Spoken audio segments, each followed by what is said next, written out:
Licence পাওয়ার পর সম্মিলিত ইসলামী ব্যাংকের কার্যক্রম শুরু হয়েছে। মঙ্গলবার গভর্নরের সাথে বৈঠকের পর এমনটাই জানিয়েছেন নতুন গঠিত ব্যাংকটির চেয়ারম্যান ডক্টর মোহাম্মদ আইয়ুব মিয়া। জানান, সম্মিলিত ইসলামী ব্যাংক জাতির কাছে আস্থার প্রতীক হয়ে উঠবে। সাদাত হাবিব সেতুর রিপোর্ট। নায়াসিনামাইড ও স্যালিসাইলিক সমৃদ্ধ লিলি ফেস ওয়াশ যা ফেসের ডেড স্কিন সেল দূর করে দেয় দ্বিগুণ ফাস্টার ব্রাইটেনিং। সম্মিলিত ইসলামী ব্যাংকের লাইসেন্স হস্তান্তরের পর মঙ্গলবার প্রথম কর্মদিবসে বাংলাদেশ ব্যাংকে আসেন ব্যাংকটির নবনির্বাচিত চেয়ারম্যান ডক্টর মোহাম্মদ আইয়ুব মিয়া।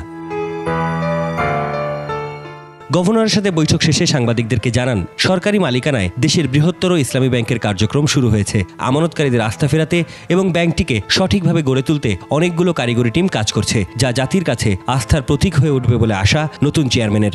যে আমানত সঞ্চয়কারীদের বা আমানতকারীদের আস্থা ফিরিয়ে আনা, জাতির কাছে একটা আশার প্রতীক হিসাবে এই সম্মিলিত ইসলামী ব্যাংকে সবার সামনে পরিচিত করানো, এটাই আমার লক্ষ্য।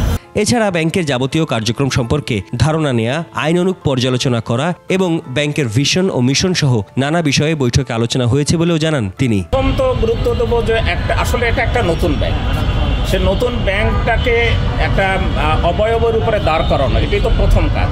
দ্বিতীয় কাজ হচ্ছে যে আইন কানুন বিধিবিধানের আওতায় যে 5টি ব্যাংকের সাথে সম্পৃক্ত করা হচ্ছে সেটাকে এর মধ্যে কিভাবে মার্জ করা যায়। 5 ব্যাংকের আমানতকারীদের টাকা ফেরতের বিষয়ে চলতি সপ্তাহে বাংলাদেশ ব্যাংক একটি স্কিম কর্মসূচি ঘোষণা করতে পারে। সাদাত হাবিব সেতু, 21 টেলিভিশন, ঢাকা।